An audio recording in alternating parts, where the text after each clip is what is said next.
Bonjour à toutes et à tous, j'espère que vous allez bien aujourd'hui et que l'approche de cette élection présidentielle ne vous déprime pas trop. Alors j'aurais aimé vous apporter un petit peu de bonheur aujourd'hui en vous parlant par exemple de l'outre ou alors de vous parler de ce petit chat trop mignon. Ça va Simone? Mais elle n'a pas envie, donc on va parler de l'extrême droite et des alliés européens de Marine Le Pen et d'Éric Zemmour. Mais vous allez voir, je vous rassure, ça va être très intéressant. Vraiment, faites-moi confiance. Car oui, après avoir traité Jean-Luc Mélenchon, Yannick Jadot et Valérie Pécresse, eh bien on va s'attaquer aujourd'hui à Éric Zemmour et Marine Le Pen, les deux candidats de l'extrême droite en France. Cette fois-ci, on va parler de ces deux candidats dans une seule vidéo. Pourquoi? Eh bien pour éviter des redites, parce que c'est deux candidats d'extrême droite, donc c'est à peu près pareil. Mais aussi car c'est intéressant de voir si Éric Zemmour arrive ou non à prendre la place de Marine Le Pen sur la scène européenne. Alors, comme les précédentes vidéos, vous le savez maintenant, on ne va pas revenir sur les programmes politiques, sur les thématiques européennes, mais on va quand même donner un petit peu de contexte sur ces deux candidats et leur positionnement sur l'Europe, mais de façon très rapide et brève, on va pas rentrer dans le détail.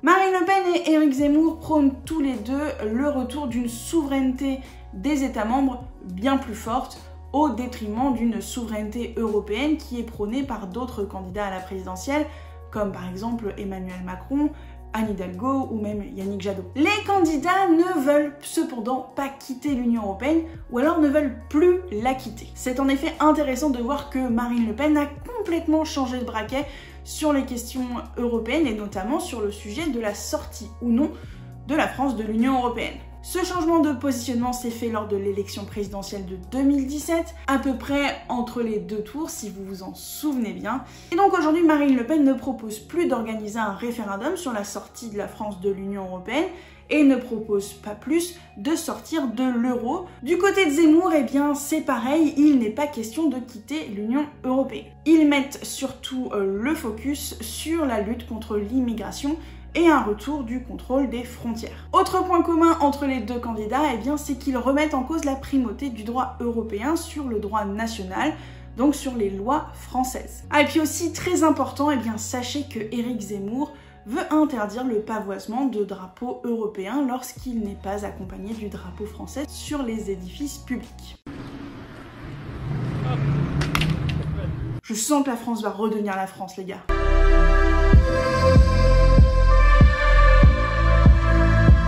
Alors déjà, ce qui est intéressant avec l'extrême droite et les partis ultra-conservateurs et nationalistes, eh bien c'est qu'ils ont du mal à s'entendre entre eux.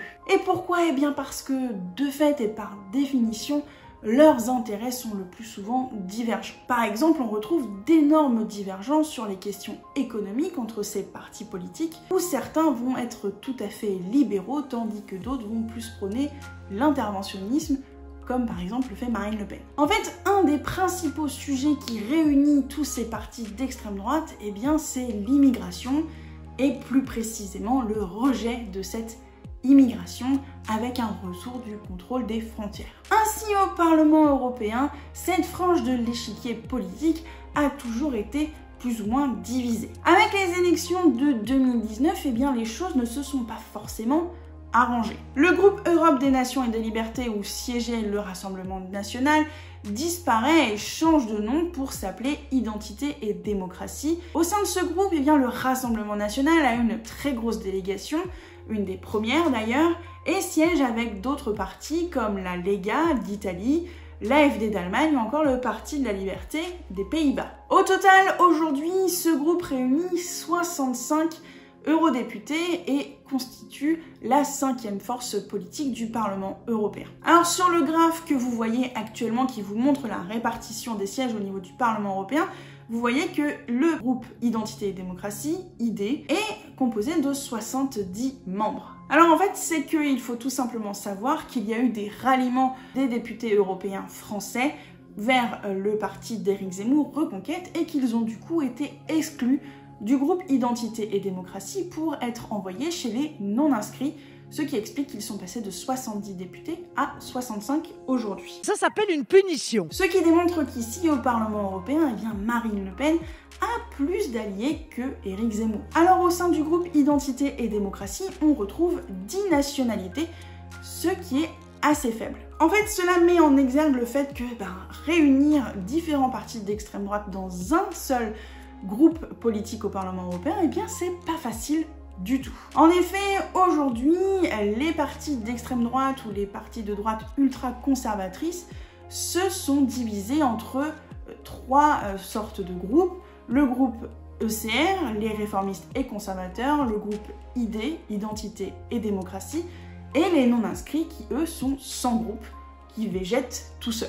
Par exemple, Obdoré, le parti d'extrême droite grec qui a certaines accointances avec les mouvances néo-nazis, a des députés européens qui sont chez les non-inscrits, puisque les partis membres de ECR et d'Identité et Démocratie ne veulent pas d'eux, puisque pas assez fréquentable pour des raisons assez évidentes. En décembre 2021, une rumeur qui aura duré à peu près 4 heures laisse entendre qu'un nouveau groupe d'extrême droite va voir le jour au sein du Parlement européen, résultant d'une fusion entre le groupe ECR et le groupe Identité et Démocratie. Alors une telle fusion aurait réuni plus de 110 députés européens et aurait donc propulsé l'extrême droite comme 3e force politique au Parlement européen, ce qui aurait évidemment été un sacré boost en termes d'influence. Alors parmi les partis de cette nouvelle coalition, eh bien, se trouvaient le Rassemblement national français, la Lega italienne,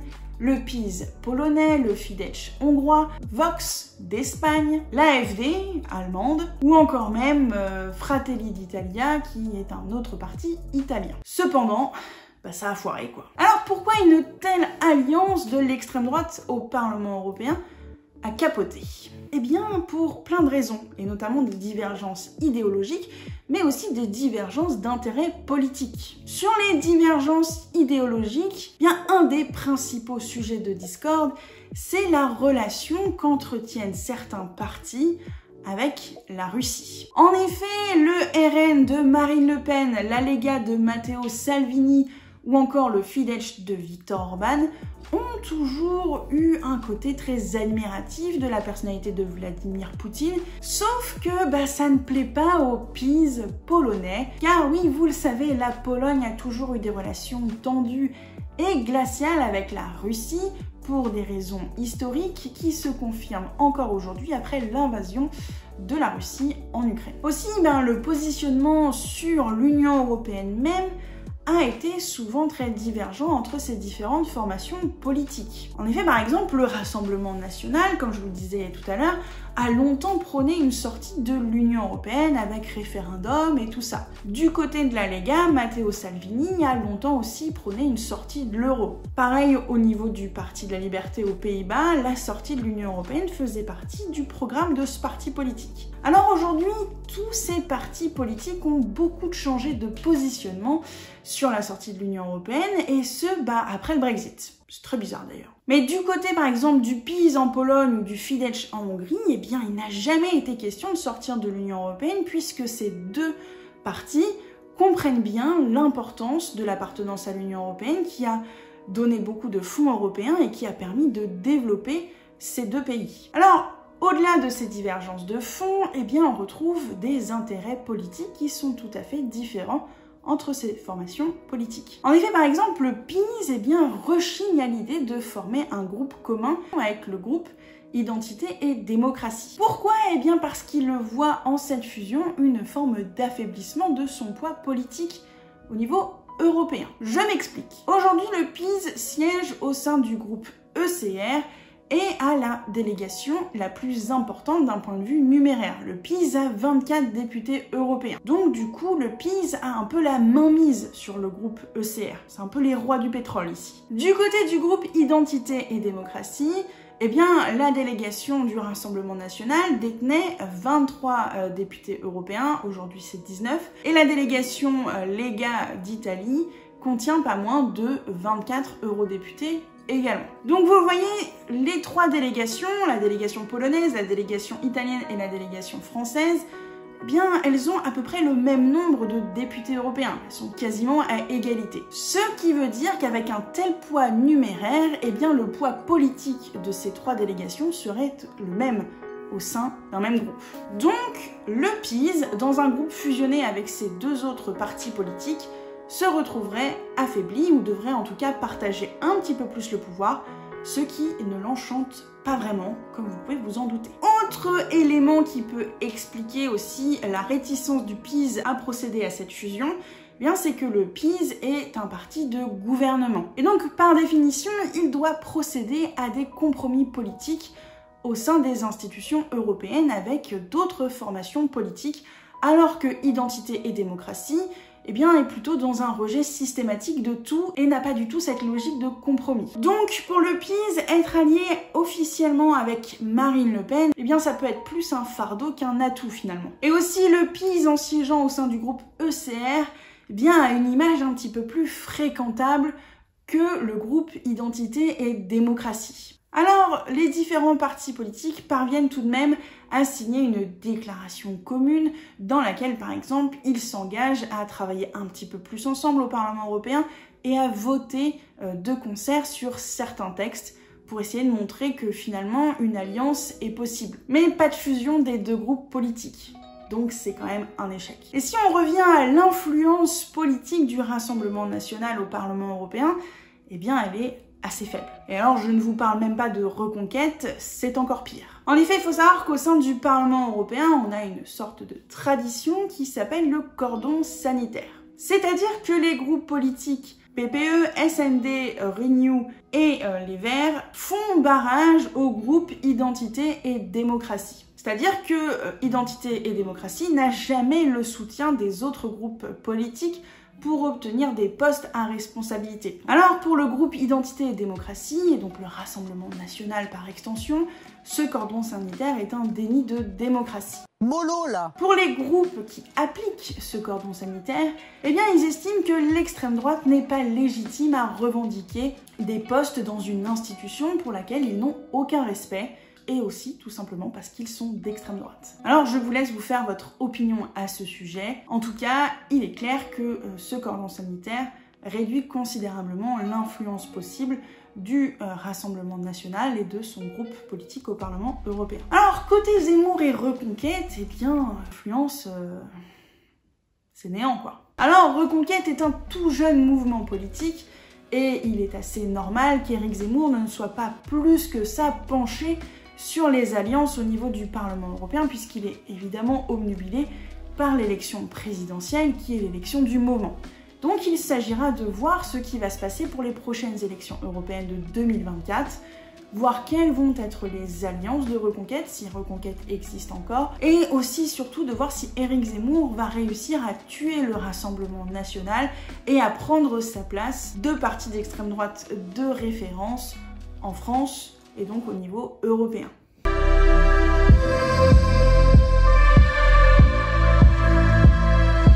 Alors côté Commission européenne, l'influence de l'extrême droite au sein de cette institution est complètement risible. La famille politique Identité et démocratie à laquelle appartient Marine Le Pen n'a aucun commissaire européen. Et donc vous vous en doutez, c'est pareil pour Éric Zemmour.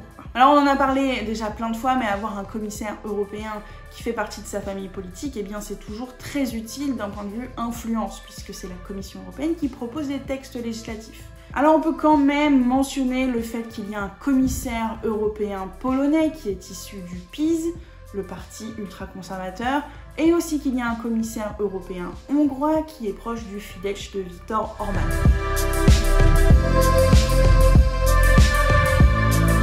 Penchons-nous désormais sur le Conseil européen. Alors au sein de cette institution qui, je vous le rappelle pour la 40 millième fois, est l'institution où se réunissent les chefs d'État et de gouvernement pour définir les grandes orientations de l'Union européenne, eh bien, il n'y a pas de chef d'État ou de gouvernement issu de la famille politique de Marine Le Pen, à savoir Identité et démocratie. On peut quand même mentionner qu'il y a tout de même un pays européen où un parti allié de Marine Le Pen est membre de la coalition gouvernementale. Il s'agit de l'Italie, où la Lega de Matteo Salvini est membre actuellement du gouvernement italien. Cette coalition italienne regroupe plein de partis politiques différents. Ça va de la gauche avec les sociaux-démocrates à la droite tout à fait classique et modérée.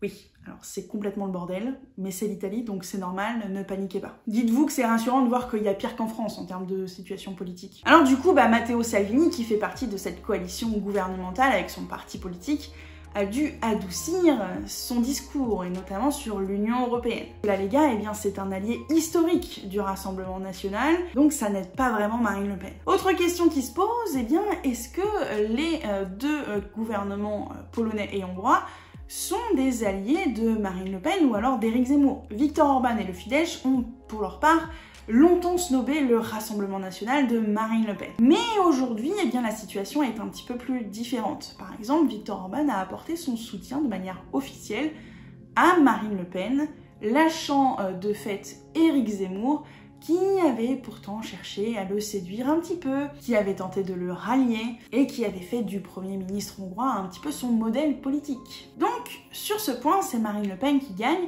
Elle a Viktor Orban avec elle de manière officielle pour l'élection présidentielle. Côté Pologne et PiS, là c'est un petit peu plus compliqué de dire que ce sont des alliés de Marine Le Pen. Ils discutent, ça s'affiche un peu ensemble, mais comme je vous le disais, le PiS a beaucoup de mal avec l'admiration de Marine Le Pen et du Rassemblement national à l'égard de Vladimir Poutine. L'enjeu serait aussi de savoir si une France dirigée par l'extrême droite aurait autant d'influence qu'avec un gouvernement modéré, qu'il soit de gauche, du centre ou de droite. La France, elle a évidemment un poids considérable en Europe. Ça ne fait aucun doute et personne ne le remet en cause. Mais on ne peut pas s'appuyer que sur cela. Certes, la France est une puissance économique, une puissance militaire, elle est un État fondateur de l'Union européenne, mais ce n'est pas suffisant pour conserver une influence absolue dans les institutions. Car une France menée par l'extrême droite pourrait se retrouver isolée sur la scène européenne et renforcer ainsi l'influence de l'Allemagne, ou même encore d'autres pays. Pourquoi pas?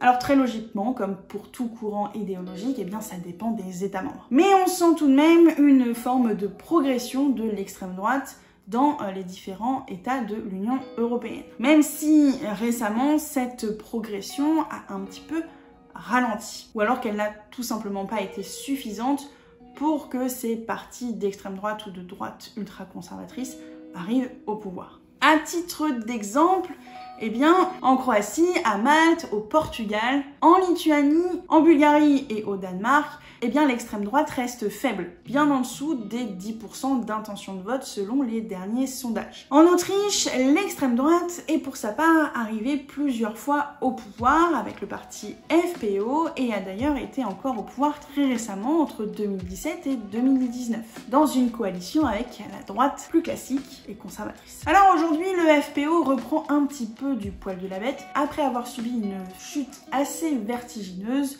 dans les sondages à la suite de scandales. Le FPÖ reste donc la troisième force politique en Autriche, avec 19% dans les sondages aujourd'hui. On retrouve aussi cette progression en Estonie, où le parti d'extrême droite atteint aujourd'hui les 20% d'intention de vote dans les sondages. En Espagne, le parti d'extrême droite Vox est aussi dans une bonne dynamique électorale, puisqu'il progresse dans les différents sondages, arrivant ainsi en 3e position, et qu'à la suite de récentes élections, Vox est entré dans une coalition gouvernementale à l'échelle régionale en Castille et Léon. Et c'est une première. On observe aussi cette tendance de progression en République tchèque, même si là les résultats dans les sondages sont aux alentours de 10%. En Italie, le vote d'extrême droite ou de droite ultra-conservatrice est aussi en bonne santé. Alors certes, la Lega est en baisse, puisqu'elle passe de la première force politique en Italie à la 3e dans les sondages et elle est aux alentours de 17%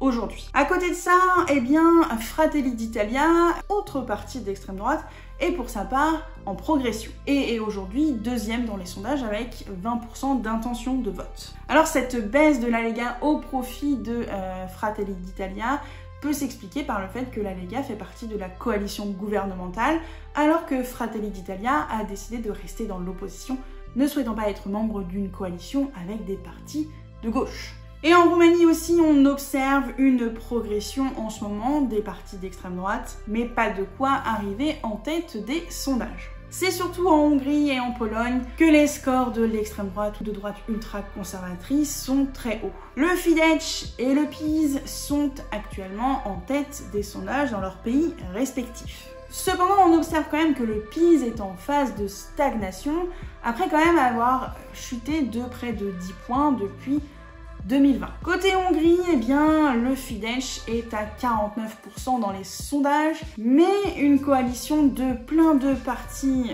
différents qui vont de la gauche à la droite parce qu'ils veulent absolument dégager Viktor Orban du pouvoir, sont aux alentours de 43% d'intention de vote. Donc c'est quand même assez serré et on aura des élections législatives en avril. Côté Allemagne, eh bien l'AfD est en phase de stagnation et n'a pas réussi à progresser lors des récentes élections législatives qui se sont tenues en septembre dernier. On note même un recul depuis quelques mois dans certains pays pour l'extrême droite, donc par exemple en Finlande, mais aussi aux Pays-Bas. Alors il est très clair que l'extrême droite fait partie du paysage politique européen, cependant elle reste encore très divisée, ce qui peut rendre compliqué la mise en place d'alliances stables et solides. Bref, j'espère que cette vidéo vous aura plu, que vous aurez trouvé quelques réponses et que vous aurez appris 2-3 trucs. Je vous embête pas plus et je vous dis à bientôt sur WIP. Des bisous.